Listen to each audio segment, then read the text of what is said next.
तो आप सभी के सामने एक बार फिर से लाइब्रेरी साइंस के 500 इम्पोर्टेंट क्वेश्चंस के साथ एक बार फिर से इसमें जो है लाइब्रेरी साइंस के अभी तक हम लोगों ने जो है 1500 प्रश्नों को कंप्लीट कर लिया है। आज जो है 500 प्रश्नों को फिर देखेंगे। आज मैंने आपसे कहा कि 4 वीडियो जो है आपके लिए प्रोवाइड करूँगा, तो उसी में ये आज दूसरा हमारा वीडियो है।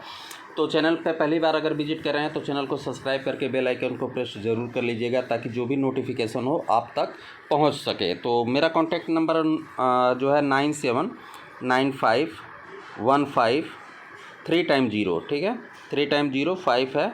इस पर आप जो है इसकी PDF लेना चाहते हैं तो इसमें जो है 3900 जो है क्वेश्चंस हैं।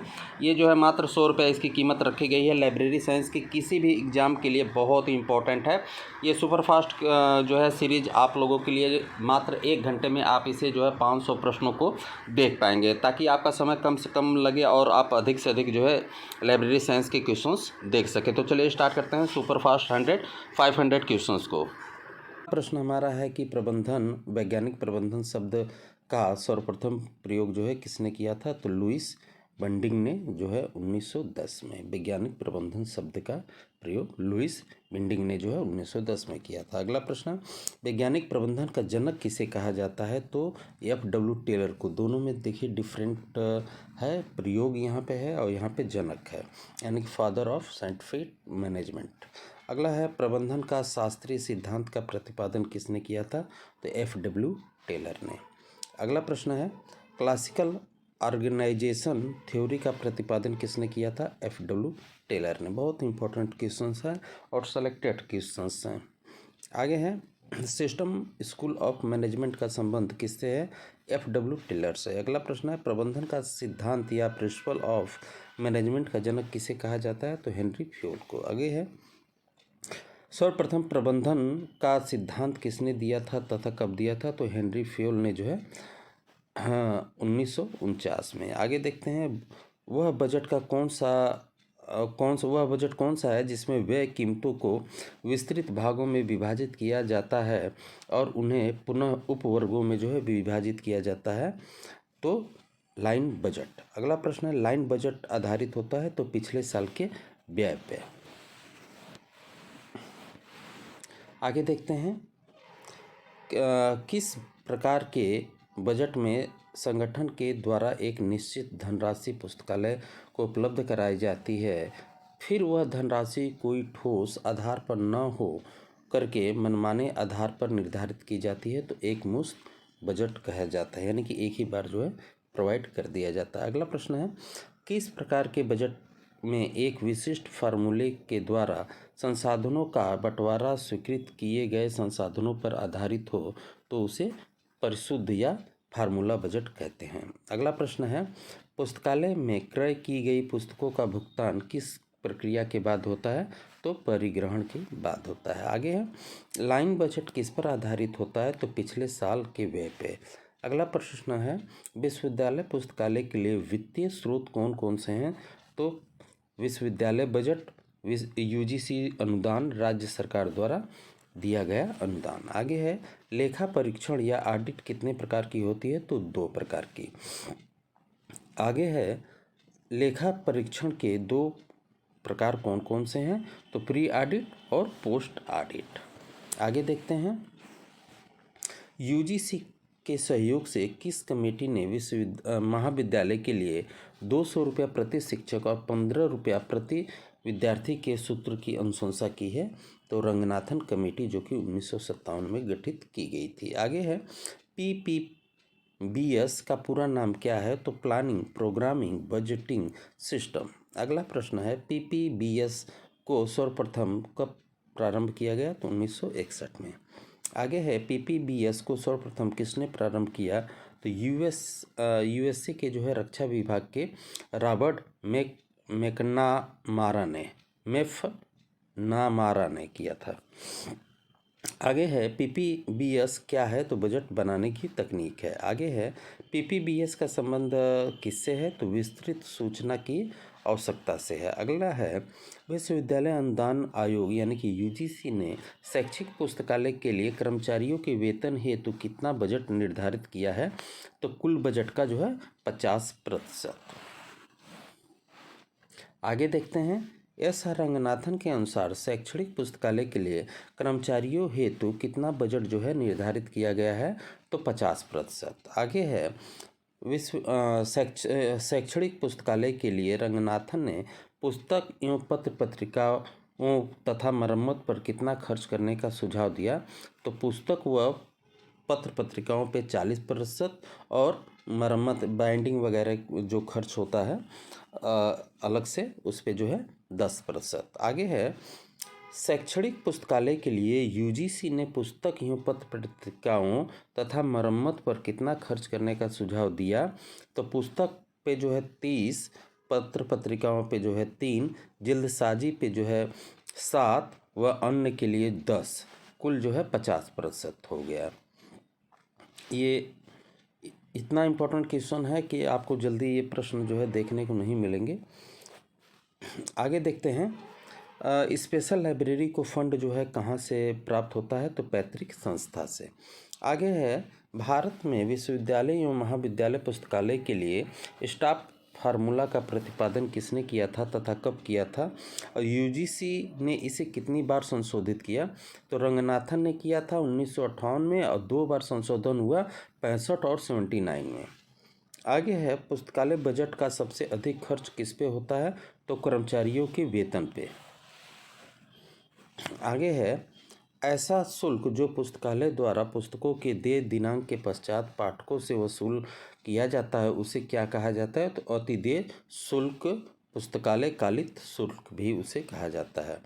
आगे है पुस्तकालय दंड शुल्क को पुस्तकालय कालित शुल्क यानी कि ओवर ड्यूज चार्ज जिसे कहा जाता है किसने कहा है? तो रंगनाथन महोदय ने कहा है। आगे है ऐसी रचना जो पुस्तकालय द्वारा पुस्तकों के देय दिनांक के पश्चात पाठकों को जो पुस्तक को वापस न करने पर स्मरण है, ये टाइपिंग मिस्टेक है, मरण लिख दिया गया है तो ये टाइपिंग मिस्टेक है, स्मरण पत्र होता है उसे कहा जाता है तो कालित सूचना पत्र जो है कहा जाता है। अगला प्रश्न है कोलंबिया निर्गम प्रणाली का विकास कब हुआ था? तो 1952 में। अगला प्रश्न है पुस्तकालय का बजट कितने वर्षों में पे जो है पेश किया जाता है या कितने वर्षों के लिए बनता है? तो 1 वर्ष के लिए बनता है।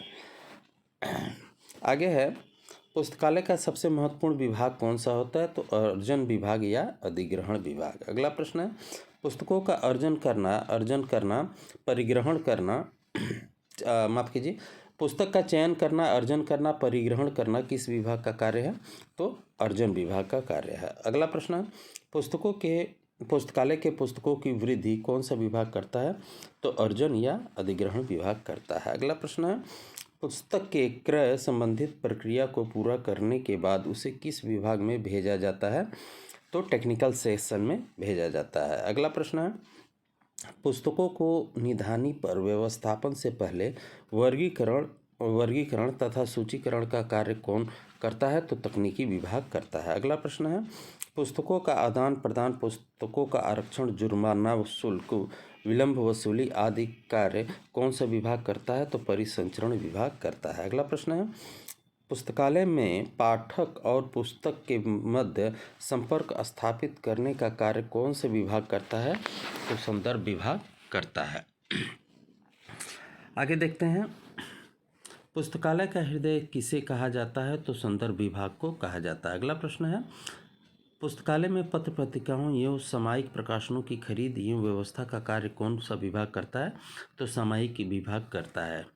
पीरियोडिकल सेक्शन जो होता है वही करता है। अगला प्रश्न है पत्रिकाओं की संख्या, पत्रिका की सूची, पत्रिकाओं के लेखों का सारांश, अनुक्रमणिका की संख्या इत्यादि का कार्य कौन सा विभाग करता है? तो सामयिक विभाग करता है। अगला प्रश्न है पुस्तकालय के किस विभाग ने दुर्लभ ग्रंथों पांडुलिपियों का संग्रह किया जाता है? किस विभाग में किया जाता है? तो हस्तलिखित ग्रंथों का विभाग कहा जाता है, मैन्युस्क्रिप्ट डिपार्टमेंट उसे कहते हैं। अगला प्रश्न है पाठक की मांग के अनुसार फोटोकॉपी करने वाला विभाग कौन होता है? तो प्रतिलिपिकरण विभाग होता है। आगे है पुस्तकालय में पाठ्य सामग्री के रख रखाव और संरक्षण का कार्य कौन सा विभाग करता है? तो अनुरक्षण विभाग करता है। अगला प्रश्न है सर्वप्रथम संदर्भ सेवा की अवधारणा किसके द्वारा दी गई है? तो सैमुअल स्वीट ग्रीन के द्वारा जो है दी गई है। आगे देखते हैं, पुस्तकालय की किस सेवा को प्रारंभ से अंत तक नहीं पढ़ा जाता है तथा यह सेवा तथ्यों पर आधारित होती है तथा इसकी रचना विशिष्ट जानकारी प्रदान करने के लिए की जाती है? तो संदर्भ विभाग। आगे है, संदर्भ सेवा के न्यूनतम, मध्यम और अधिकतम सिद्धांत का प्रतिपादन किसने किया? तो सैमुअल रॉथस्टीन ने किया। अगला प्रश्न है, तकनीकी विभाग के द्वारा कौन से 2 कार्य संपन्न किया जाता है? तो वर्गीकरण और सूचीकरण। आगे है, ग्रंथ संग्रह किस विभाग का कार्य है? अर्जन विभाग का। अगला प्रश्न है, पुस्तकालय सामग्री को और अधिक खराब होने से बचाने के लिए किए जाने वाले भौतिक एवं सामयिक उपचार को कहते हैं? तो संरक्षण करना। अगला प्रश्न है, चार्जिंग ट्रे का स्टैंडर्ड साइज क्या होता है? तो लंबाई 12 इंच, चौड़ाई 7 इंच। अगला है, पुस्तकालय में पत्रकों को रखने के लिए किसका उपयोग किया जाता है? तो चार्जिंग ट्रे का। अगला प्रश्न है, पुस्तकालय में पत्रक की साइज क्या होती है? तो 12.5 गुणे 7.5 सेंटीमीटर अथवा 5 गुणे 3 इंच। आगे देखते हैं, पुस्तक पत्रक की मोटाई कितनी होती है? तो 0.025 सेंटीमीटर। अगला है, यदि एक पुस्तकालय में 10,000 ग्रंथों की सेवा प्रदान करना चाहता है तो उसे कितने कैटलॉग की ज़रूरत होगी? तो 10। आगे है, 1,000 ग्रंथों पर कितने कैटलॉग ट्रे की जो है आवश्यकता पड़ती है? तो 1। आगे है, फलक पर पुस्तकों की पंक्ति के अंत में पुस्तकों के सपोर्ट के लिए किसका प्रयोग जो है किया जाता है ताकि पुस्तकें टेढ़ी मेढ़ी ना हो सकें, वह सीधी खड़ी रहें? तो बुक सपोर्ट। आगे है, प्रवेश द्वार पर पाठक अपना सामान रखने के लिए किसका उपयोग करता है? तो सामग्री पटल या प्रॉपर्टी काउंटर का प्रयोग किया जाता है। आगे है, ओवरड्यू चार्ज या देय शुल्क जिसे कहते हैं, संग्रह करने वाली मंजूषा को क्या कहा जाता है? तो कंसाइन बॉक्स कहा जाता है। आगे है, एक नए पुस्तकालय में 25,000 जो है पुस्तकों के लिए कितने द्विमुखी निधानियों की आवश्यकता होती है? तो 25 से 30। दोनों साइड जो रहता है ना, जो खड़ा किया जाता है, स्टील का आजकल बनने लगा है, पहले तो लकड़ी का ही होता था लेकिन अब जो है स्टील का होने लगा है। दोनों साइड में रहता है, बीच में खड़ा कर दिया जाता है। अगला है, पिंजन हॉल रेक किस प्रकार की निधानी का एक प्रकार है? तो आवधिक प्रदर्शन रेक। अगला प्रश्न है, पुस्तकालय में आई हुई नई पुस्तक या उससे संबंधित आवरण के प्रदर्शन के लिए किसका उपयोग किया जाता है? तो प्रदर्शन पटल का। आगे, प्रदर्शन पटल या डिस्प्ले बोर्ड किस प्रकार का होना चाहिए? तो कबूतर खाना, सीढ़ीनुमा, झुकाव वाला या गोल घूमने वाला। आगे है, पुस्तकालय का बजट किस वर्ष के लिए तैयार किया जाता है? तो आगामी वर्ष के लिए। आगे है, निधानियों के आवंटन हेतु कार्यकारी डाटा के रूप में पुस्तकालय के लिए लागत की मदों को कौन अपनाता है? तो पुस्तकालय बजट। अगला प्रश्न है, त्रिपत्रक प्रणाली में उरकंडों का जो है आकार कितना होता है? तो 5 गुणे 3 इंच। आगे है, ब्राउने निर्गम आगम पद्धति का विकास कब हुआ था? तो 1895 में। आगे है, ब्राउने निगम आगम पद्धति का जन्मदाता किसे कहा जाता है? तो नीना ई ब्राउन को कहा जाता है। आगे है, नीना ई ब्राउन ने किस पुस्तकालय की लाइब्रेरियन थी तथा किसकी असिस्टेंट लाइब्रेरियन थी? तो बोस्टन पुस्तकालय की लाइब्रेरियन व कोलंबिया पुस्तकालय की असिस्टेंट लाइब्रेरियन थी। अगला है, ब्राउने निगम आगम पद्धति का निर्माण किस देश में हुआ? तो यूएसए में हुआ। आगे है, ब्राउने निगम आगम पद्धति का प्रयोग किसके लिए किया जाता है? तो पुस्तकालय में पुस्तक उधार देने के लिए। अगला प्रश्न है, निवार्क पद्धति में कितने पाठक कार्ड होते हैं? तो 1 होता है। अगला प्रश्न है, बोरोवर कार्ड जो है किस प्रणाली में प्रयोग किया जाता है? तो निवार्क प्रणाली में। आगे है, निवार्क की कार्य प्रणाली में कितने पंजीकरण फाइल आवश्यक हैं? 2। आगे है, डैट स्वचालित पद्धति का आविष्कार किसके द्वारा जो है किया गया तथा कब किया गया? तो राल्फ अल्विंग ने जो है 1929 में किया था। अगला प्रश्न है, पुस्तकालय में डमी प्रणाली में डमी का साइज क्या होता है? तो पुस्तक के साइज के बराबर। आगे है,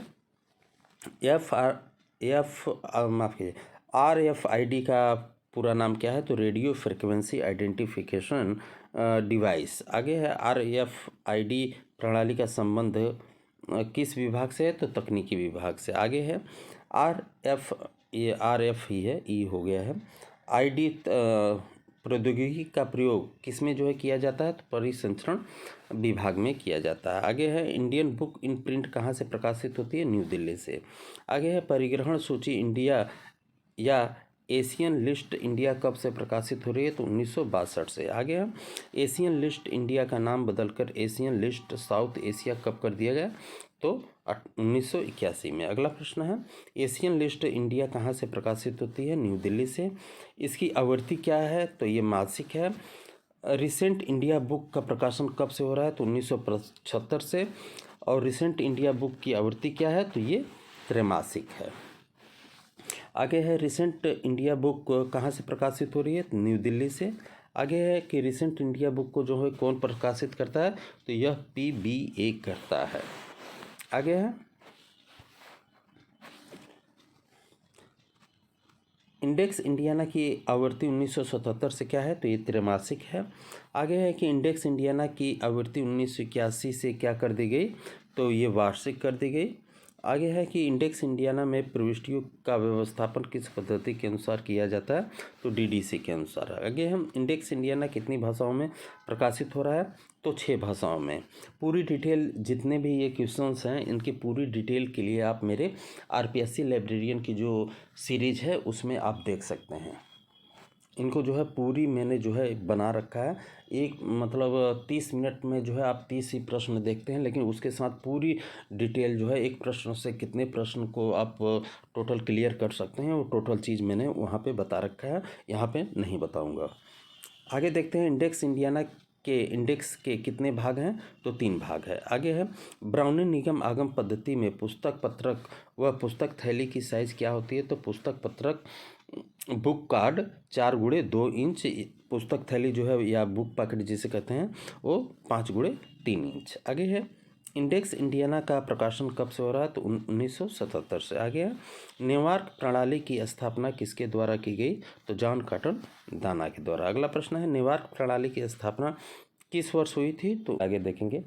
तो आज का पहला प्रश्न है कि जॉन कॉटन डाना ने जो है नेवार्क संग्रहालय की स्थापना कब की थी? तो 1909 में की थी। आगे है इंडेक्स इंडियाना के 3 भाग कौन कौन से हैं? तो वर्गीकृत भाग, विषय अनुच्छेद और लेखक अनुच्छेद। अगला प्रश्न है इंडेक्स इंडियाना में किसके बारे में जानकारी जो है उपलब्ध कराई जाती है? तो भारतीय धारावाहिक प्रकाशनों के बारे में इसमें जो है इंफॉर्मेशन प्रोवाइड कराई जाती है। आगे है इंडियन बुक रिपोर्टर की स्थापना कब हुई थी? तो 1965 में। आगे है भारतीय पुस्तक रिपोर्टर जो है कहाँ से प्रकाशित होती है? तो गुड़गांव हरियाणा से। आगे देखते हैं इंडियन बुक इन प्रिंट कब से प्रकाशित हो रही है? तो 1970 से है। आगे है कि इंडियन बुक इन प्रिंट क्या है? तो भारत की व्यावसायिक ग्रंथ है। आगे देखते हैं अगला प्रश्न है book of India supplement of index India का प्रकाशन कब से हो रहा है? तो 1976 से। आगे है books of India supplement of index India का प्रकाशन कहाँ से हो रहा है? तो जयपुर से। आगे है कि books of India supplement of index India का प्रकाश कौन जो है प्रकाशित करता है? तो राजस्थान विश्वविद्यालय करता है। आगे है कि books of India supplement of index India की आवृत्ति क्या है? तो ये वार्षिक है। आगे है BNB का पूरा नाम क्या है? तो ब्रिटिश नेशनल बिब्लियोग्राफी है। आगे है कि BNB कहाँ से प्रकाशित होता है? तो लंदन से प्रकाशित होता है। आगे है कि BNB की आवृत्ति क्या है? तो ये साप्ताहिक है। अगला प्रश्न है कि BNB की शुरुआत कब हुई थी? तो 1970 से की गई थी। आगे देखते हैं शुरुआत 1950 से हुई थी, माफ़ कीजिएगा मैंने 1970 बोल दिया, 1950 से हुई थी। अगला प्रश्न है कि BNB का इलेक्ट्रॉनिक रूप में प्रकाशन कब शुरू हुआ? तो 2003 से हुआ। आगे है कि BNB में सभी सामग्री को किसके अनुसार जो है सूचीकृत जो है किया गया है? तो AACR सेकंड के अनुसार। अगला है बीएनबी में विषय शीर्षक के निर्माण के लिए किस पद्धति का उपयोग किया गया है? तो LCSH का किया गया है। आगे है कि बीएनबी मानक पुस्तक संख्या का स्टैंडर्ड बुक नंबर कब से देना शुरू किया? तो 1969 से। आगे है कि पुस्तकालय में कौन सा एक मौलिक अभिलेख है जो प्रत्येक प्रलेख को उसके संग्रह का एक रूप जो है प्रदान करता है? तो परिग्रहण पंजिका।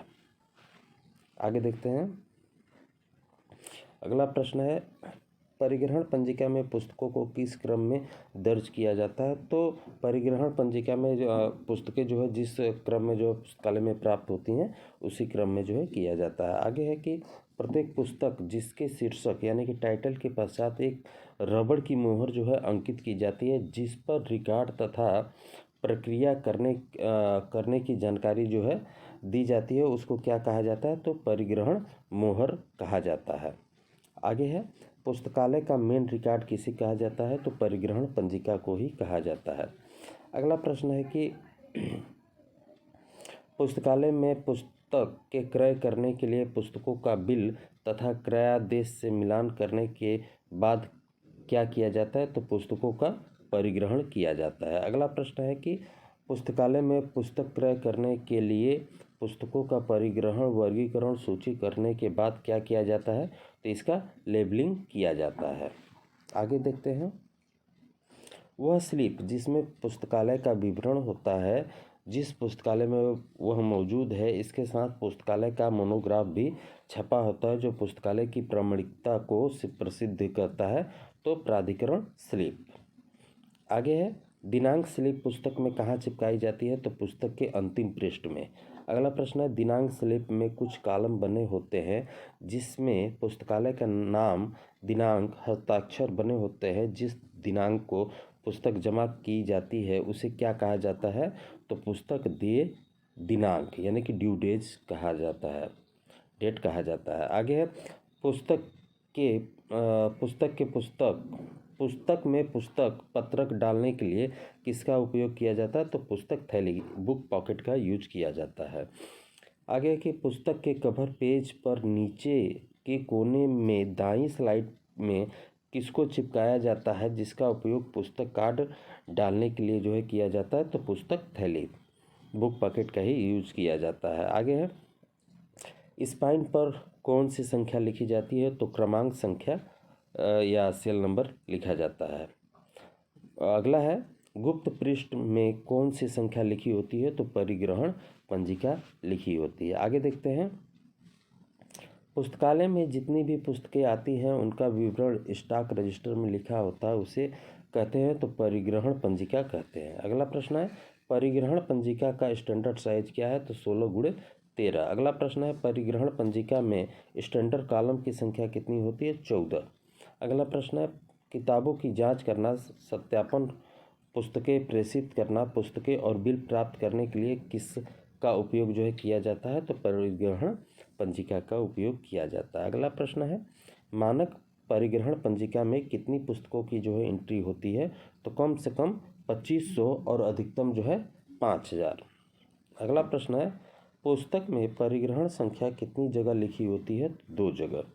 आगे है, पुस्तक में परिग्रहण संख्या कहाँ पर लिखी होती है? तो एक जो है मुख्य पृष्ठ के पीछे व एक जो है गुप्त पेज पे लिखी रहती है, पुस्तक के अंदर ही गुप्त पेज पे लिखी होती है, जिसको लाइब्रेरियन ही जानता है। आगे देखते हैं, 1641, यूजीसी के स्टाफ फार्मूले के अनुसार किसी विश्वविद्यालय पुस्तकालय की पत्रिका विभाग के लिए कितनी पत्रिकाओं के लिए एक कर्मचारी की आवश्यकता होती है? तो 500 पत्रिकाओं पर जो है एक कर्मचारी की जो है आवश्यकता होती है। अगला प्रश्न है, रंगनाथन के स्टाफ फार्मूले के अनुसार विश्वविद्यालय के संदर्भ विभाग के लिए वर्ष में प्रत्येक दिन पुस्तकालय का उपयोग करने वाले छात्रों पर एक कर्मचारी की आवश्यकता होती है। तो 50 पाठकों पे एक कर्मचारी की आवश्यकता होती है। आगे देखते हैं, रंगनाथन के स्टाफ फार्मूले के अनुसार एक कर्मचारी का एक वर्ष में कितनी पुस्तकों का परिग्रहण करने का प्रावधान है? तो 6000। आगे देखते हैं, रंगनाथन के स्टाफ फार्मूले के अनुसार अनुरक्षण विभाग में एक कर्मचारी के लिए एक वर्ष में कितने खंडों को जो है सम्मिलित करने तथा देख रेख करने के लिए जो है निर्धारित किया गया है? तो 3000 खंडों को जो है सम्मिलित करने तथा 50,000 खंडों की देख रेख करने के लिए। आगे देखते हैं, रंगनाथन के स्टाफ फार्मूले के अनुसार तकनीकी विभाग में एक कर्मचारी के लिए एक दिन में कितनी पुस्तकों को वर्गीकृत तथा सूचीकृत करने का प्रावधान किया गया है? तो 8 पुस्तकें। अगला प्रश्न है, रंगनाथन के स्टाफ फार्मूले में परिसंचरण विभाग में एक कर्मचारी के लिए एक वर्ष में कितने घंटे काम करने का जो है प्रावधान किया गया है? तो एक वर्ष में जो है 1500 घंटे। अगला प्रश्न है, पुस्तकालय में भंडारण सत्यापन का मुख्य उद्देश्य क्या है? तो भौतिक जांच। अगला है, पुस्तकालय में बिना व्यवधान के भंडार सत्यापन की विधि के अग्रदूत कौन है? तो रंगनाथन। आगे है, पुस्तकालय में भंडार सत्यापन की कितनी विधियां प्रचलित हैं? 5। आगे है, भंडार सत्यापन का कार्य किस विभाग के द्वारा जो है किया जाता है? तो अनुरक्षण विभाग के द्वारा किया जाता है। अगला प्रश्न है, निधानी सूची किसके लिए उपयोग होती है? तो भंडार सत्यापन के लिए। आगे है, ऐसा रिकॉर्ड जो पुस्तकालय की शेल्फ पर रखी पुस्तकों की स्थिति को दर्शाता है उसे क्या कहते हैं? तो निधानी सूची। अगला प्रश्न, निधानी सूची को सुगम बना देती है? तो स्टॉक वेरिफिकेशन को बना देती है। अगला प्रश्न है, पुस्तकालय से चोरी हुई पुस्तकों का किसकी सहायता से जो है पता लगाया जा सकता है? तो स्टॉक वेरिफिकेशन के द्वारा। अगला प्रश्न है, वार्षिक सत्यापन करने के बाद जो पुस्तकें उपलब्ध नहीं हैं या जो उपयोग करने लायक नहीं है उन्हें संग्रह से निकाल दिया जाता है, इस प्रक्रिया को कहा जाता है तो वेडिंग आउट। अगला प्रश्न है, विश्वविद्यालय में पुस्तक चयन समिति किसका उदाहरण है? तो अस्थायी समिति का। अगला प्रश्न है, ग्रंथ चयन के कितने कारक होते हैं? 2। अगला प्रश्न है, बुक सिलेक्शन पुस्तक के लेखक कौन है? तो FKW ड्यूरी। आगे देखते हैं, रंगनाथन के अनुसार पुस्तक चयन पुस्तकालय विज्ञान के किन सूत्र को ध्यान में रखकर करना चाहिए? तो प्रथम 3 सूत्र। आगे है, FKW ड्यूरी ने पुस्तक चयन सिद्धांत कब दिया तथा अपनी किस पुस्तक में दिया? तो 1930 में जो पुस्तक आई थी इनकी बुक सिलेक्शन में। अगला प्रश्न है, FK ड्यूरी ने का पुस्तक चयन सिद्धांत क्या था? तो उचित पुस्तक, उचित पाठक और उचित समय पे उपलब्ध कराना ही जो है इनका था। Provide the right book to the right reader at the right time.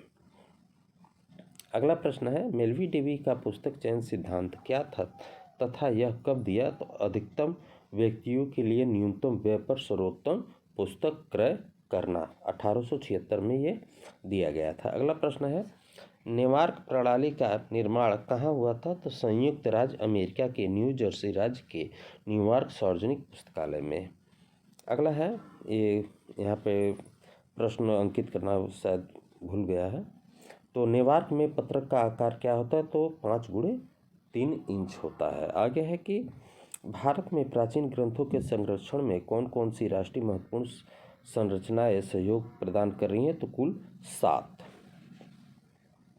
आगे है कि नेशनल मिशन ऑफ मैन्युस्क्रिप्ट कहाँ स्थित है? दिल्ली में है। अगला है कि Indira Gandhi national centre for arts कहाँ है? नई दिल्ली में है। अगला है, Indian council of conservation institute कहाँ है? तो लखनऊ में है। अगला है कि नेशनल अचीवर्स इंस्टीट्यूट कहाँ है? तो नई दिल्ली में है। अगला है कि नेशनल मैन्युस्क्रिप्ट इंस्टीट्यूट कहाँ है? तो ये नई दिल्ली में है। अगला प्रश्न है, भंडारकर ओरिएंटल रिसर्च इंस्टीट्यूट कहाँ है? तो पुणे में है। खुदा बख्श ओरिएंटल लाइब्रेरी कहाँ है? पटना में है। आगे देखते हैं,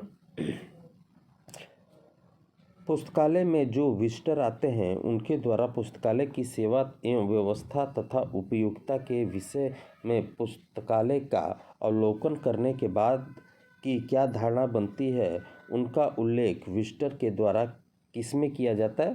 तो विजिटर रिकॉर्ड में किया जाता है। अगला प्रश्न है, पुस्तकालय में जितने भी पत्र व्यवहार होते हैं उनके लिए जो अभिलेख होते हैं उसे क्या कहते हैं? इसमें पत्रक की संख्या, तिथि, किसको जो है भेजा गया, भेजने वाले का नाम, उद्देश्य, डाक टिकट आदि का खर्च का उल्लेख किया जाता है तो प्रेषण रजिस्टर में। अगला प्रश्न है, पुस्तकालय का वार्षिक प्रतिवेदन बनाने का उद्देश्य क्या होता है? तो पुस्तकालय प्राधिकरण को सूचना देना। अगला प्रश्न है, पुस्तकालय के वार्षिक प्रतिवेदन के कितने भाग होते हैं तथा कौन कौन से होते हैं? तो 2 भाग होते हैं, पहला सांख्यिकी, दूसरा विवरणात्मक। अगला प्रश्न है, पुस्तकालय में पुस्तकालय सांख्यिकी का प्रयोग जो है अधिकतर किस लिए किया जाता है? तो पुस्तकालय का वार्षिक प्रतिवेदन के लिए। आगे देखते हैं, ELA के अधिकतम व्यक्तियों के लिए न्यूनतम व्यय पर सर्वोत्तम पुस्तकें जो है क्रय करने का आदर्श वाक्य किस वर्ष अपनाया गया? तो 1889 में। अगला है, पुस्तक चयन के मांग पूर्ति का सिद्धांत किसने दिया तथा कब दिया? तो LR मैकॉल्विन ने जो है 1925 में। अगला प्रश्न है, लिविंग विथ बुक का संबंध किससे है? तो पुस्तकालय में पुस्तक चयन से। अगला प्रश्न है, लिविंग विथ बुक्स पुस्तक के लेखक कौन है? तो एलन पावर। अगला प्रश्न है, रंगनाथन के द्वारा पेडलार विधि का प्रतिपादन किस लिए किया गया? तो पुस्तक चयन के लिए। अगला प्रश्न है, पुस्तक चयन समिति किस समिति का उदाहरण है? तो अस्थायी समिति का।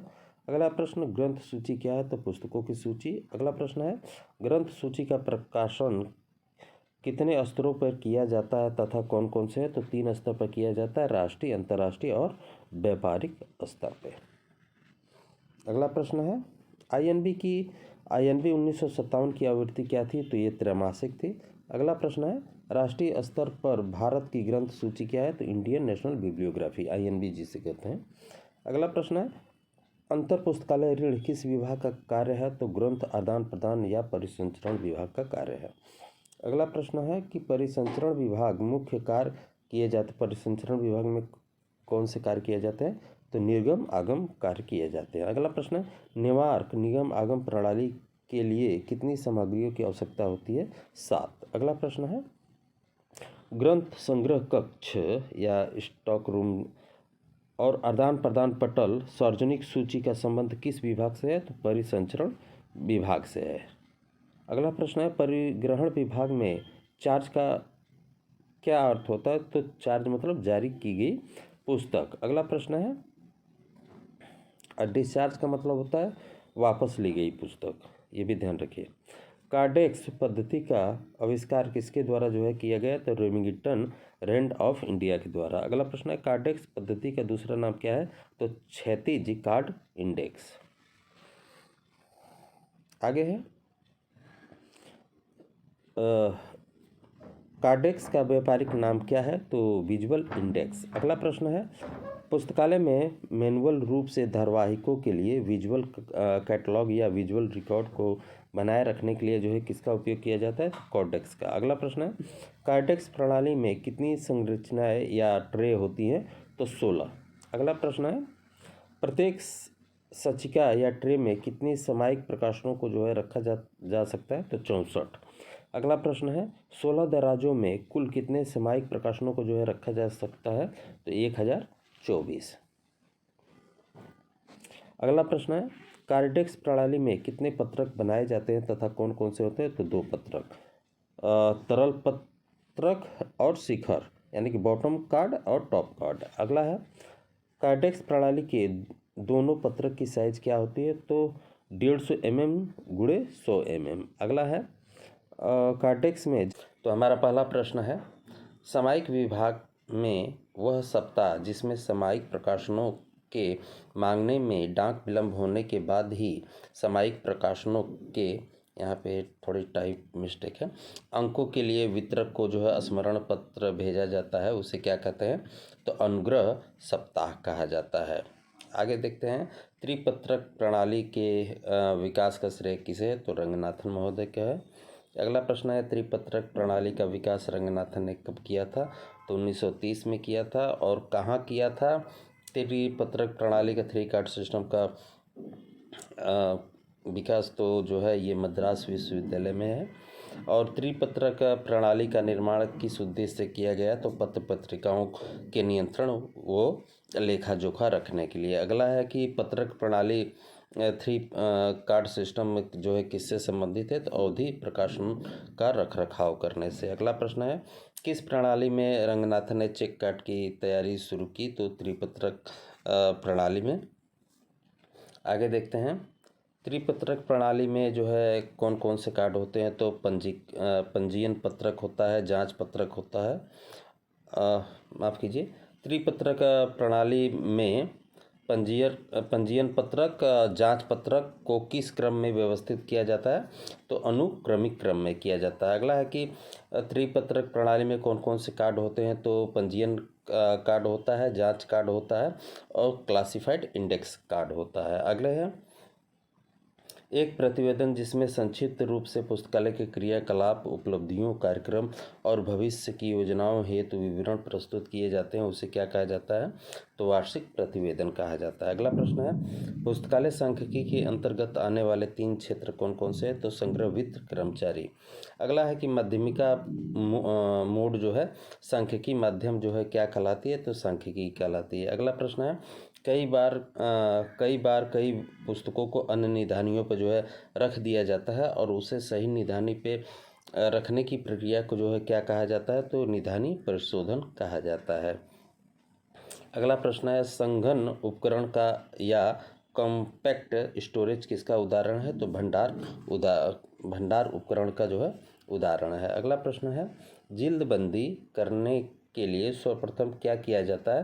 तो जिल्दबंदी जो है परीक्षण किया जाता है। अगला प्रश्न है, पूर्ण तथा चमड़े की जिल्दबंदी किस प्रकार की ग्रंथों की जाती है? तो संदर्भ ग्रंथों की जाती है। अगला प्रश्न है, दुर्लभ एवं बहुमूल्य सामग्री की सुरक्षा के लिए मुख्य विधि कौन सी है? तो माइक्रो फीडिंग है। अगला प्रश्न है, भारत में जिल्दबंदी के लिए कौन सा मानक स्थापित किया गया तथा कब किया गया? तो IS 3050 और 1965 में किया गया। अगला प्रश्न है, लेदर बुक बाइंडिंग के बारे में किस भारतीय मानक का वर्णन है? तो IS 2660 1964 में। अगला प्रश्न है, रंगनाथन ने जिल्दसाजी के लिए जो है किस पुस्तक में श्रृंखला प्रक्रिया का रूप दिया? तो social bibliography and physical bibliography for libraries में। अगला प्रश्न है, रंगनाथन ने जिल्दबंदी के लिए कितने जोड़ों की श्रृंखला दी? तो 11 जोड़ों की। अगला प्रश्न है, सिलाई व खिंचाई किसके उदाहरण है? तो सूचना रीपैकेजिंग का। आगे है कि पुस्तकालय पदार्थों की जिल्दबंदी का मुख्य उद्देश्य क्या है? तो स्थायीकरण करना, यानी कि उसको जो है टिकाऊपन प्रदान करना। आगे है कि विश्वविद्यालय पुस्तकालय में ग्रंथ चयन किसके द्वारा जो है किया जाता है? तो विश्वविद्यालय की पुस्तक चयन समिति के द्वारा। अगला प्रश्न है, PERT का पूरा नाम क्या है? तो programme evaluation and review technique. अगला प्रश्न है, PERT का पूरा नाम क्या है? PERT जो है क्या है? तो पुस्तक प्रबंधन में उपयोग किए जाने वाले सांख्यिकी विधि। अगला प्रश्न है, PERT की शुरुआत कब हुई? तो 1958 में। PERT जो है किसने विकसित की? तो US नेवी ने। अगला प्रश्न है, CPM क्या है? तो क्रिटिकल पाथ मेथड है। और CPM की स्थापना कब हुई? तो 1950 में। CPM जो है स्थापना किसने की? तो डुपोट कंपनी के मोर्गन वालर तथा रेमिंगटन रैंड के ने और JE केली ने। आगे है, कार्यक्रम मूल्यांकन एवं समीक्षा तकनीक, यानी कि PERT और CPM क्रिटिकल पाथ मेथड का जो है प्रयोग किस लिए किया जाता है? तो प्रबंधन के लिए। अगला प्रश्न है, PERT किसके समानार्थी है? तो CPM की। अगला प्रश्न है, PERT है तो क्या है? नेटवर्क तकनीक। अगला प्रश्न है, PERT विधि किसके लिए उपयोग होती है? तो प्रणाली विश्लेषण के लिए। अगला प्रश्न है, PCS का पूरा नाम क्या है? तो प्रोजेक्ट कंट्रोल सिस्टम। अगला प्रश्न है, लाइब्रेरी से पुरानी यूँ कभी कभी अप्रयुक्त पुस्तकों को जो है निकाल दिया जाता है, उसे क्या कहा जाता है? तो छंटनी या वीडिंग आउट कहा जाता है। अगला प्रश्न है, किताबों के आरक्षण के लिए बी स्पीकिंग शब्द का इस्तेमाल किसने किया? तो रंगनाथन ने किया। ये बी स्पीकिंग जो है आरक्षण से संबंधित है, यानी कि पुस्तकों को जो है रिजर्व रखने से है। आगे देखते हैं, यूजीसी के अनुसार एक कर्मचारी एक दिन में कितनी पुस्तकों को सूचीकृत जो है करना चाहिए, तो 12 से 15। अगला प्रश्न है, फोटो निर्गम मशीन का पहला मॉडल किसके द्वारा जो है तैयार किया गया, तो रेमिंगटन रेंट कॉरपोरेशन के द्वारा फोटो निर्गम मशीन का पहला मॉडल किस वर्ष तैयार किया गया। ये एक ही यहाँ से अलग हो गया क्वेश्चन, टाइपिंग मिस्टेक है थोड़ी, तो 1947 में। अगला प्रश्न है, IBM परिसंचरण नियंत्रण पद्धति में सुधार किसने किया, तो जॉर्ज डब्ल्यू यंग ने। अगला प्रश्न है, पुस्तकालय सामग्री जो पुस्तकालय में दर्ज है कि वास्तविक जांच करना क्या कहलाता है, तो भंडार सत्यापन। अगला प्रश्न है, जिन प्रकाशकों के द्वारा व्यावसायिक कार्यों के लिए ग्रंथ सूची का प्रकाशन किया जाता है उसे क्या कहा जाता है, तो व्यापारिक ग्रंथ सूची।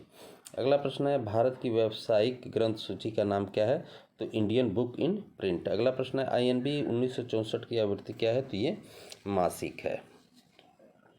अगला प्रश्न है, INB का वर्तमान प्रकाशक कौन है, तो सेंट्रल रेफरेंस लाइब्रेरी। अगला प्रश्न है, क्लासिफाइड कैटलॉग कोड के अनुसार रंगनाथन ग्रंथमाला के जो है संपादक के नाम को मेन एंट्री में किस अनुच्छेद के तहत जो है दर्शाते हैं, तो टिप्पणी अनुच्छेद या नोट सेक्शन के द्वारा। अगला प्रश्न है, क्लासिफाइड कैटलॉग कोड के अनुसार अगर किसी पुस्तक में संपादक है तो उसकी एंट्री किसके अंतर्गत बनेगी, तो प्रथम संपादक के अंतर्गत। अगला प्रश्न है, क्लासिफाइड कैटलॉग के अनुसार किस प्रकार की एंट्री में शीर्षक में आख्या का प्रयोग होता है, तो सामयिक प्रकाशन प्रविष्टि। अगला प्रश्न है, क्लासिफाइड कैटलॉग कोड के अनुसार टाइटल पेज पर 2 सह लेखक दिए हों तो शीर्षक जो है का निर्माण किस तरीके से होगा, तो दोनों लेखकों से होगा। अगला प्रश्न है, किस कैटलॉग कोड में संकेतन अनुभाग यानी कि मेन एंट्री मुख्य संलेख के पीछे जो है भाग में लिखी जाती है, तो CCC में कार्ड के पीछे जो लिखा जाता है वही है। अगला प्रश्न है, क्लासिफाइड कैटलॉग कोड के संशोधित नियमों के अनुसार मुख्य प्रविष्टि के कितने भाग होते हैं, तो 7 अनुच्छेद। अगला प्रश्न है, अनुच्छेद क्लासिफाइड कैटलॉग कोड की मेन एंट्री में कितने अनुच्छेद होते हैं, तो 6। अगला प्रश्न है, क्लासिफाइड कैटलॉग कोड में काल नंबर को किससे लिखते हैं, तो पेंसिल से। अगला प्रश्न है, क्लासिफाइड कैटलॉग कोड में एक जैसी 2 या 2 संस्था दी गई हो तो उसे किस प्रकार दर्शाते हैं, तो उसके स्थान का नाम जोड़ के। आगे है, क्लासिफाइड कैटलॉग कोड में CRE को जो है कहाँ दर्शाया जाता है, तो ट्रेसिंग में बोर्ड और ऊपर, ट्रेसिंग बोर्ड में ऊपर। अगला प्रश्न है, क्लासिफाइड कैटलॉग के अनुसार शासन के विभिन्न अंगों को किस शीर्षक के तहत कॉमा के द्वारा जो है अलग दर्शाया जाता है, तो बहुविधि स्पष्टी शीर्षक के द्वारा। आगे है, क्लासिफाइड कैटलॉग कोड में रंगनाथन के अनुसार सहायक प्रविष्टियों के कितने प्रकार होते हैं, तो 4। अगला प्रश्न है, क्लासिफाइड कैटलॉग कोड में अंक प्रविष्टि कौन कौन सी होती है, तो मुख्य प्रविष्टि और अंतर विषय प्रविष्टि यानी कि CRE। अगला प्रश्न है, क्लासिफाइड कैटलॉग कोड में संकेतन अनुच्छेद कितने भागों में विभाजित किया जाता है, तो 2 भागों में। अगला प्रश्न है, क्लासिफाइड कैटलॉग के अनुसार ऐसे प्रकाशन जो किसी मृत व्यक्ति के सम्मान में प्रकाशित किया जाता है उसे क्या कहा जाता है, तो मरणोत्सव। अगला प्रश्न है, क्लासिफाइड कैटलॉग के अनुसार ऐसे प्रकाशन जो किसी जीवित व्यक्ति के सम्मान में प्रकाशित किए जाते हैं तो उसे क्या कहते हैं, तो अभिनंदन।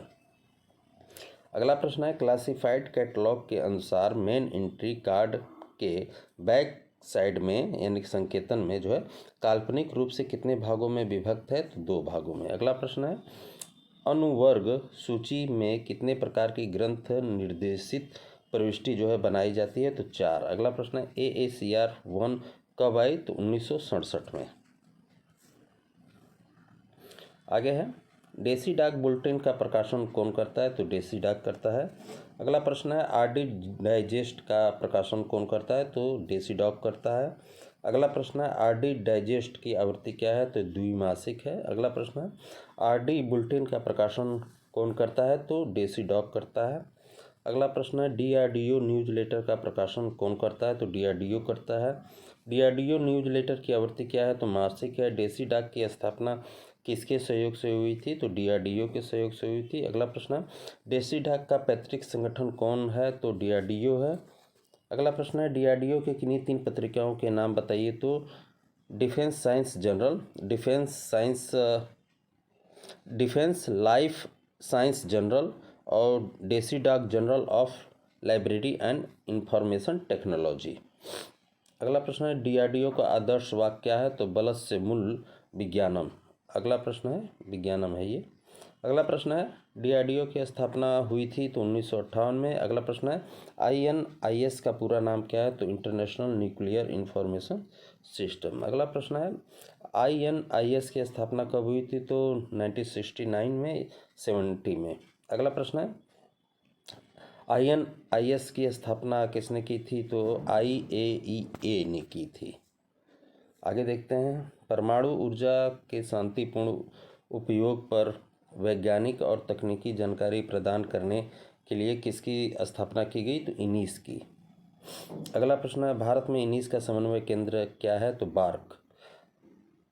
अगला प्रश्न है, एटम इंडेक्स का प्रकाशन कौन करता है? तो बार्क करता है। अगला प्रश्न है, IAEA का पूरा नाम क्या है? तो इंटरनेशनल एटॉमिक एनर्जी एजेंसी। अगला प्रश्न है, IAEA की स्थापना कब हुई थी? तो 29 जुलाई 1957 को। अगला प्रश्न है, IAEA क्या है? तो अंतर्राष्ट्रीय परमाणु ऊर्जा एजेंसी। अगला प्रश्न है, IAEA का मुख्यालय कहाँ स्थित है? तो वियना में। अगला प्रश्न है, बार्क का पूरा नाम क्या है? तो भाभा एटॉमिक रिसर्च सेंटर। अगला प्रश्न है, बार्क का निर्देशक कौन है? तो अजीत कुमार मोहंती। ये 23 में अभी करंट का मैं वीडियो जो बनाऊंगा उसका अलग से बता दूंगा, वैसे यही होंगे। अगला प्रश्न है, बार्क का मुख्यालय कहाँ स्थित है? तो पुणे में स्थित है। अगला प्रश्न है, बार्क का संस्थापक कौन है? तो होमी जहांगीर भाभा। अगला प्रश्न है, बार्क की स्थापना हुई थी तो 3 जनवरी 1954 को हुई थी। अगला प्रश्न है, कृषि संबंधी सूचना का अंतर्राष्ट्रीय स्तर पर आदान प्रदान हो सके इसके लिए किसकी स्थापना की गई? तो एग्रीस की। अगला प्रश्न है, एग्रीस की स्थापना कब हुई? तो 1970 में। अगला प्रश्न है, एग्रीस अस्तित्व में कब आया? तो 1975 में। स्थापना 70 में, अस्तित्व में आया 75 में। अगला प्रश्न है, एग्रीस का प्रयोजक कौन है? तो FAO है। अगला प्रश्न, एग्रीस का मुख्यालय कहाँ है? तो रोम में है। अगला प्रश्न है, एग्रीस इंडेक्स का प्रकाशन कौन करता है? तो एग्रीस करता है। अगला प्रश्न है, एग्रीस इंडेक्स का प्रकाशन कब से हो रहा है? तो 1973 से। अगला प्रश्न है, पहला प्रश्न है हमारा, एग्रो ओक थिसोरस का प्रकाशन जो है कौन करता है? तो एग्रीस करता है। अगला प्रश्न है, भारत में एग्रीस के समन्वय केंद्र के रूप में कौन कार्य करता है? तो ICAR करता है। अगला प्रश्न है, मेडलस का पूरा नाम क्या है? तो medical literature analysis and real system. अगला प्रश्न, मेडलस क्या है? तो प्रणाली जैव चिकित्सा ग्रंथ सूची पुनः प्राप्ति है। अगला प्रश्न है कि मेडलस की जो है स्थापना कब की गई थी? तो 1968 में। अगला प्रश्न है, NLM का पूरा नाम क्या है? तो नेशनल लाइब्रेरी मेडिसिन है। अगला प्रश्न है, मेडलस की शुरुआत किसने की थी? तो नेशनल लाइब्रेरी ऑफ मेडिसिन ने की थी। अगला प्रश्न है कि मेडलस की जो है मेडलाइन की जो है शुरुआत कब की गई थी? तो 1971 में। अगला प्रश्न है, मेडलाइन की शुरुआत जो है किन पुस्तकालयों के लिए की गई थी?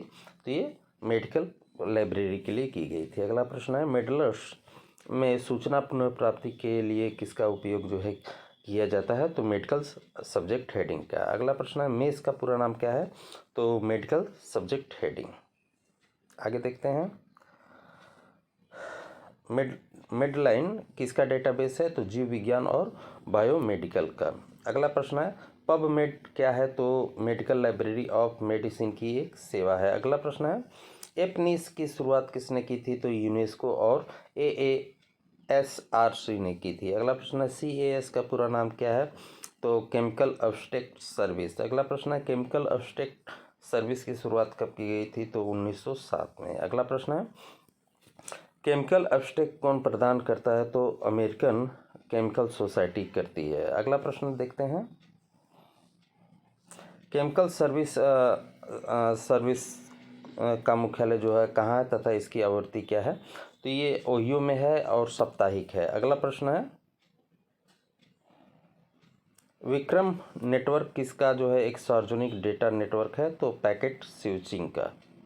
अगला प्रश्न है, भारत में लाइब्रेरियन डे मनाया जाता है? तो रंगनाथन महोदय के जन्मदिन पे मनाया जाता है 12 अगस्त को। अगला प्रश्न है, भारत में पुस्तकालय दिवस कब मनाया जाता है? तो 14 नवंबर को। अगला प्रश्न है, भारत में पुस्तकालय सप्ताह कब मनाया जाता है? तो 14 से 20 नवंबर। अगला प्रश्न है, भारत में पुस्तकालय साहित्य सप्ताह का आयोजन जो है कब से मनाया जा रहा है? तो 1968 से। और जो है अमेरिकन की बात की जाए तो ये 1958 है, ये भी ध्यान रखिएगा। अमेरिका में जो है 1958 से मनाया जा रहा है, 10 साल का डिफरेंट है। याद करने का सबसे अच्छा तरीका यही है।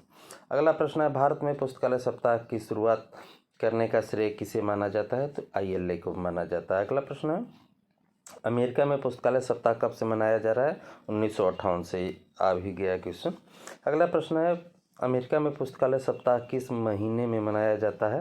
तो अप्रैल में, 23 से 29 अप्रैल को। अगला प्रश्न है, अमेरिका में पुस्तकालय सप्ताह की शुरुआत जो है करने का श्रेय किसे है? तो ALA को है।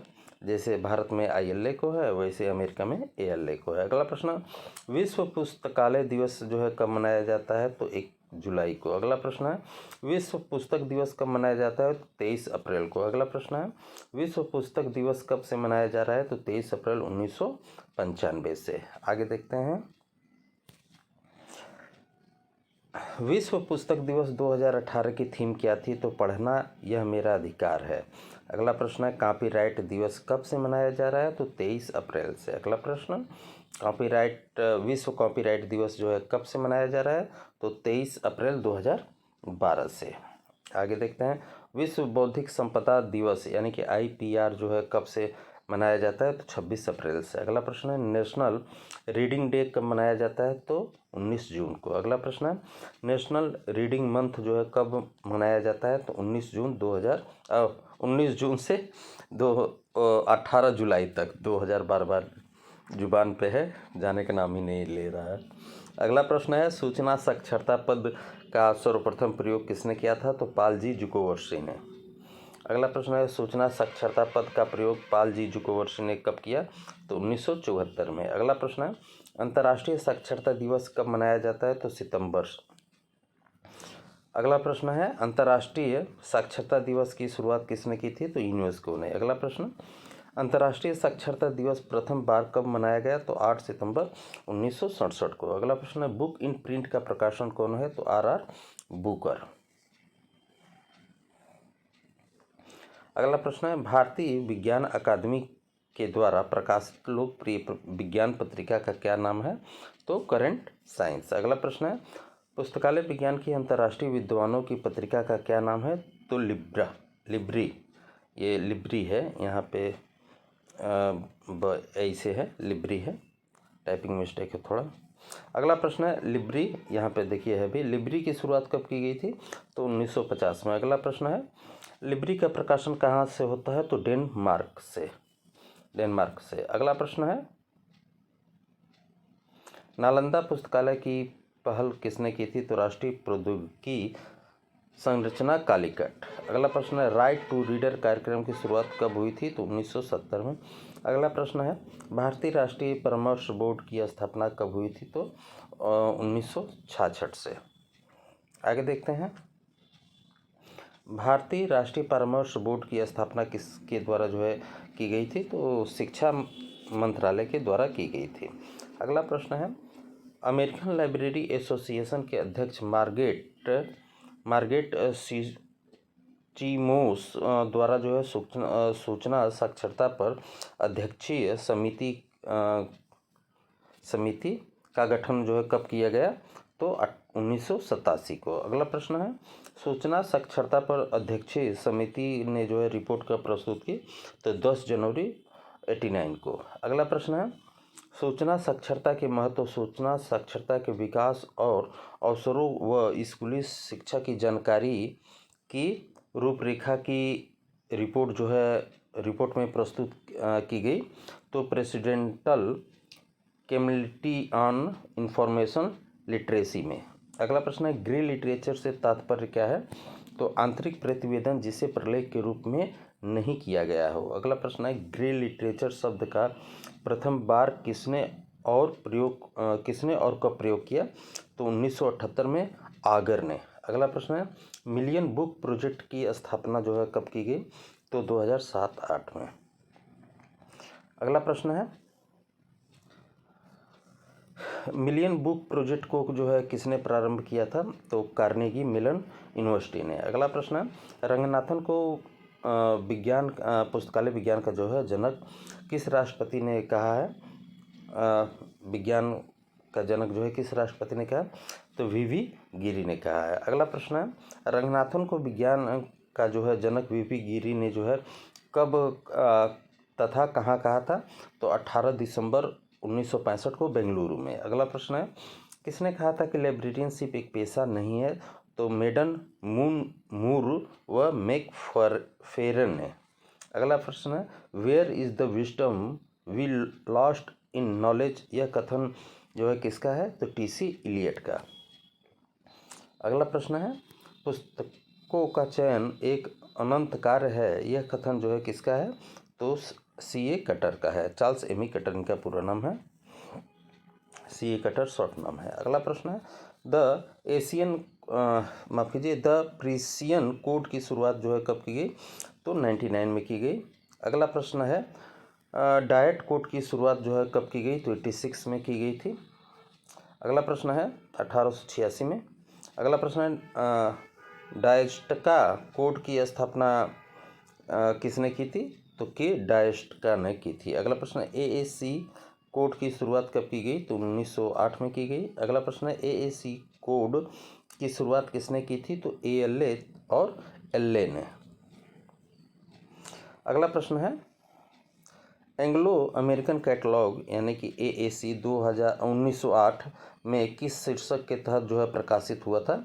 तो Anglo American cataloguing rules for Arthur and title entries Anglo के नाम से हुआ था। अगला प्रश्न है अमेरिकन कोड एएसी के कितने संस्करण जो है प्रकाशित हुए तथा कौन कौन से हैं? तो 2 संस्करण, पहला जो है अमेरिकन संस्करण और दूसरा जो है ब्रिटिश संस्करण। अगला प्रश्न है एंग्लो अमेरिकन कोड एएसी के दोनों संस्करणों को मिलाकर कुल कितने नियम थे? तो 174। अगला प्रश्न है यहाँ जो है कौन कौन से हैं? तो एक जो है 1908 में आया था अमेरिकन संस्करण और ब्रिटिश संस्करण जो है 1941 में आया था, यही दोनों संस्करण हैं। अगला प्रश्न है 1872 question number Anglo American code जो है एएसी के दूसरे संस्करण के कितने भाग थे तथा कौन कौन से हैं? तो 2 भाग, लेखक व शीर्षक सूची के लिए कार्य प्रविष्टि और दूसरा है शीर्षक और वर्णनात्मक सूची के लिए। अगला प्रश्न है वेटिकन कोड की शुरुआत कब की गई थी? तो 1931 में। अगला प्रश्न है ट्रिपल सी का पूरा नाम क्या है? तो क्लासिफाइड कैटलॉग कोड। अगला प्रश्न है क्लासिफाइड कैटलॉग कोड का हिंदी में नाम क्या है? तो वर्गीकृत सूचीकरण संहिता। अगला प्रश्न है क्लासिफाइड कैटलॉग कोड का निर्माण किसने किया था? तो डॉक्टर एस आर रंगनाथन ने किया था। अगला प्रश्न भारत का सबसे पहला कैटलॉग कोड कौन सा था? तो क्लासिफाइड कैटलॉग कोड। अगला प्रश्न क्लासिफाइड कैटलॉग कोड में कितने भाग होते हैं? तो 2 भाग। अगला प्रश्न है ट्रिपल सी के कौन कौन से भाग होते हैं? तो वर्गीकृत भाग और वर्णानुक्रमिक भाग। अगला प्रश्न है एमबीओ के अनुसार क्लासिफाइड कोड की मुख्य एंट्री में कितने तथा कौन कौन से अनुच्छेद होते हैं? तो 6 भाग होते हैं। पहला अग्र अनुच्छेद, दूसरा है शीर्षक अनुच्छेद, तीसरा आख्या अनुच्छेद, चौथा टिप्पणी अनुच्छेद, 5वां जो है परिग्रहण अनुच्छेद और छठा जो है संकेतन यानी ट्रेसिंग। अगला प्रश्न है क्लासिफाइड कैटलॉग कोड की मेन एंट्री में एसेशन नंबर जो है कहाँ लिखा जाता है? तो मुख्य प्रविष्टि में जो है सबसे नीचे। अगला प्रश्न है क्लासिफाइड कैटलॉग कोड के अनुसार मेन एंट्री के बैक साइड के दाएं साइड में जो है कौन सी प्रविष्टि लिखी जाती है? तो CTE और BIE लिखी जाती है। अगला प्रश्न है जो विषय प्रविष्टि वर्ग के नाम से उसके वर्गिक को जो है प्रदर्शित करती है उसे किस रूप में जाना जाता है? तो वर्ग सूचकांक प्रविष्टि यानी कि CTE। अगला है कि सब्जेक्ट कैटलॉग का पिता है तो EJ कॉटज। अगला प्रश्न है वर्ग निर्देशी प्रविष्टि यानी कि CIE में कितने प्रकार की प्रविष्टि जो है बनाई जाती है? तो 1। अगला प्रश्न है कि पुस्तक निर्देशी प्रविष्टि जो है BIE जो है में कितने प्रकार की जो है प्रविष्टि बनाई जाती है तथा वे कौन कौन से हैं?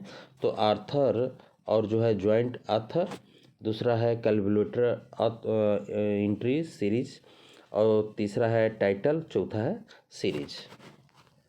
अगला है कि कौन सी प्रविष्टि जो है को विषय विश्लेषणात्मक प्रविष्टियां भी कहा जाता है? तो क्रॉस रेफरेंस एंट्री को कहा जाता है। अगला प्रश्न है रंगनाथन ने क्लासिफाइड कैटलॉग कोड का निर्माण जो है कब किया?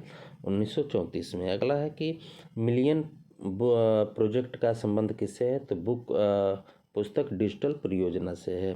अगला है बुक बैंक योजना की शुरुआत किसने की थी? तो UGC ने की थी। अगला है UGC ने बुक बैंक योजना की शुरुआत कब की थी? तो 1936 में। अगला है विट लोन एजुकेशन एक्सचेंज प्रोग्राम की शुरुआत कब हुई थी? तो 1951 में। अगला है विट लोन एजुकेशन एक्सचेंज कार्यक्रम की शुरुआत किसने की थी? तो UGC ने 1951 में। आगे है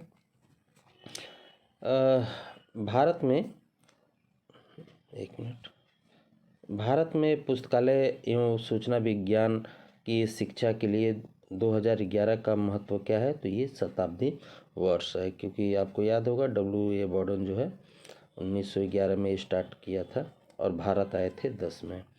अगला है कि इंजीनियरिंग विज्ञान प्रौद्योगिकी प्रबंधन एवं मानविकी ऑनलाइन वेब पर वीडियो पाठ्यक्रम के द्वारा जो है अध्ययन प्रदान करके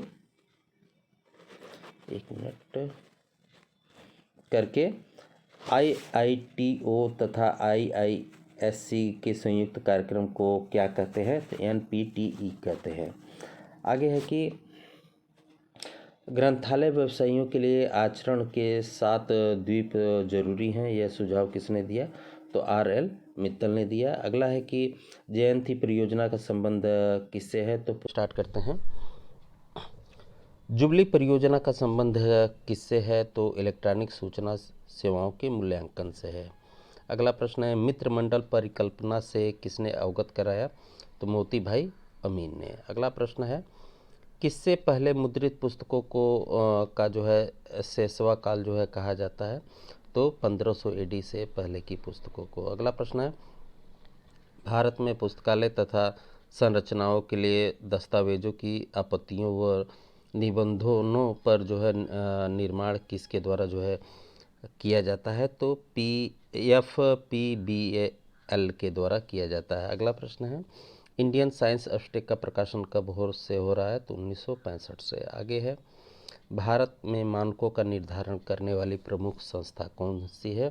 तो BIS है। अगला प्रश्न है भारत में मानकों का निर्धारण करने वाली प्रमुख संस्था BIS की स्थापना कब हुई थी?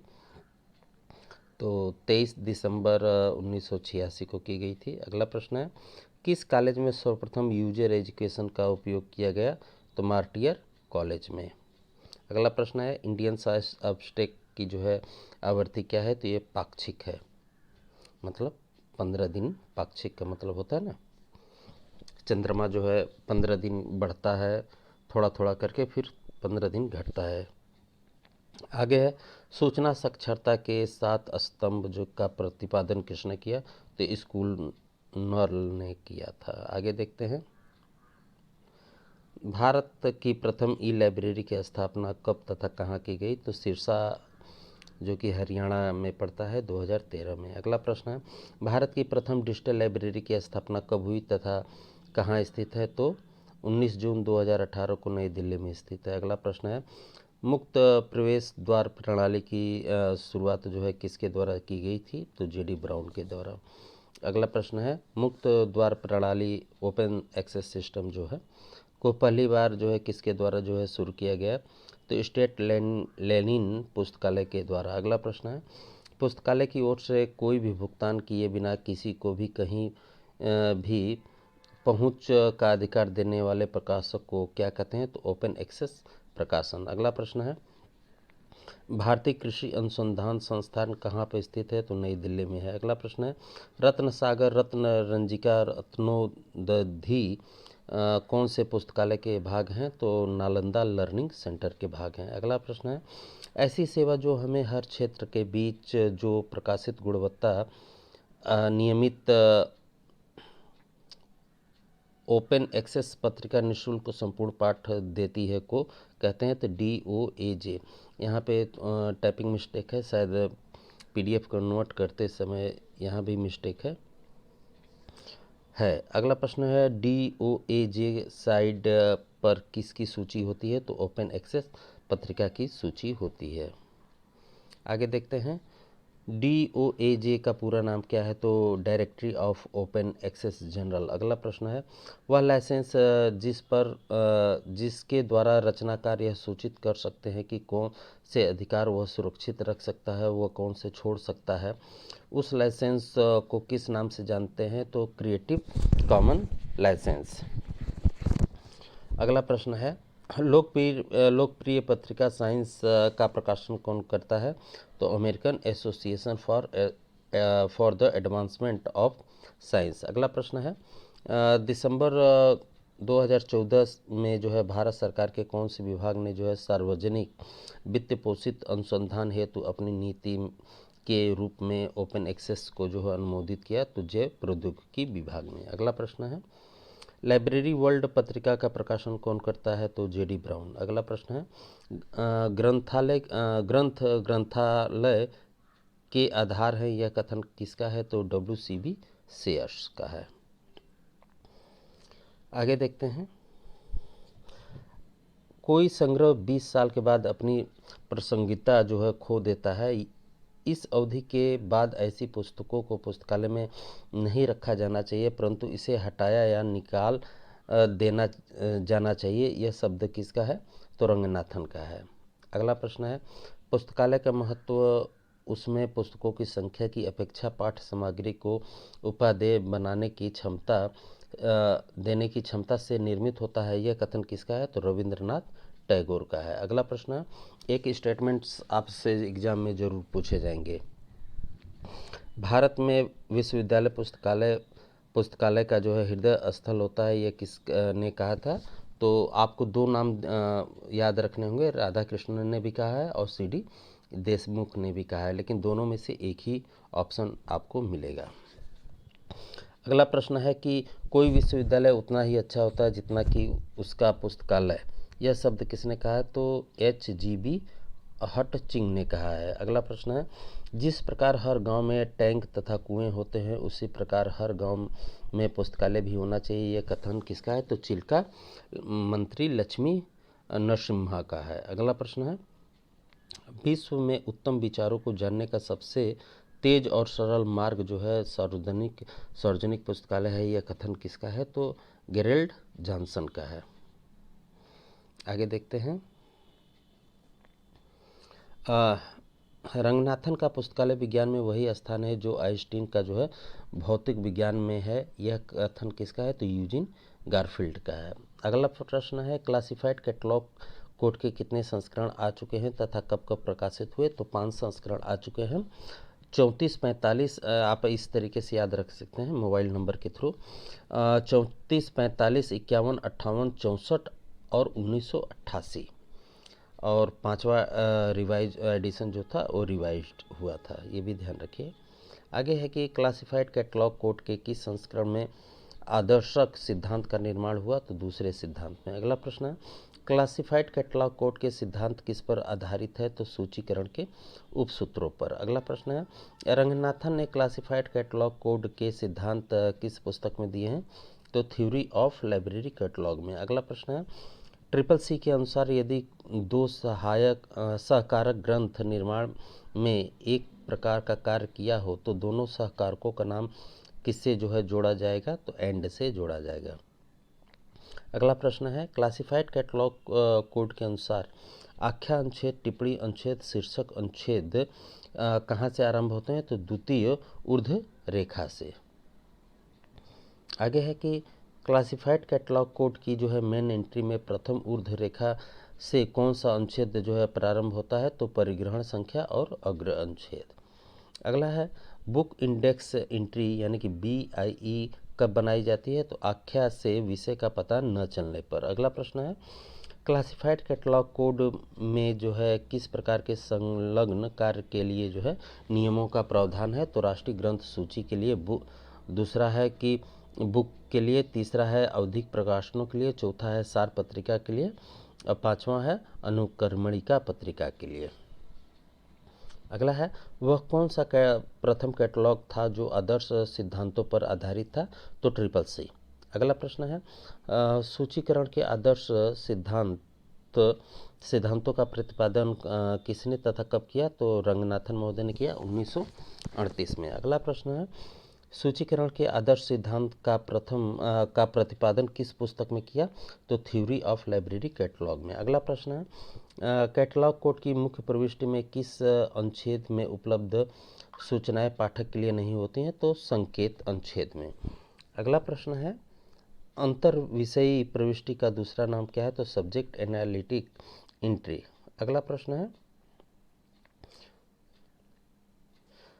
क्लासिफाइड कैटलॉग कोड में क्लास इंडेक्स एंट्री किसके द्वारा जो है प्राप्त की जाती है, तो वर्ग संख्या के द्वारा। अगला प्रश्न है क्लासिफाइड कैटलॉग कोड में किस एंट्री में जो है संख्या दर्शाई जाती है, तो CRE में या क्रॉस रेफरेंस एंट्री में। अगला प्रश्न है क्लासिफाइड कैटलॉग कोड के अनुसार संपादक के नाम को मेन एंट्री में किस अनुच्छेद से जो है दर्शाते हैं, तो टाइटल से दर्शाते हैं। अगला प्रश्न है पुस्तकालय एक वर्धनशील संस्था के समान है, नई सामग्री को लेना, पुरानी सामग्री को, ये काटना पड़ेगा, पुरानी सामग्री को छोड़ना, आकार में परिवर्तन एवं नए आकार व पदों को लेना, यह शब्द किसने कहा है, तो रंगनाथन ने कहा है और ये जो है 5वां लॉ है, ये भी ध्यान रखिएगा। अगला प्रश्न है भगवान ने मुझे इस बात के लिए चुना है और जो गौरव प्राप्त मुझे हुआ है वह मेरे बाद की पीढ़ियों के लिए काम आए ताकि वह भी अपना जीवन पुस्तकालय विज्ञान एवं सेवा में संपूर्ण हृदय से लगा सकें, यह शब्द किसका है, तो रंगनाथन महोदय का है। अगला प्रश्न है सार्वजनिक पुस्तकालयों की जिम्मेदारी राष्ट्रीय एवं स्थानीय एवं राष्ट्रीय प्राधिकरण की है, इसका समर्थन निश्चित निधानियों एवं वित्त पोषण राष्ट्रीय एवं स्थानीय सरकारों द्वारा जो है किया जाना चाहिए। वित्त पोषण जो है यानी कि रख रखाव जो है इनके द्वारा किया जाना चाहिए, ये किसने कहा है, तो यूनेस्को ने अपने स्टेटमेंट में कहा है।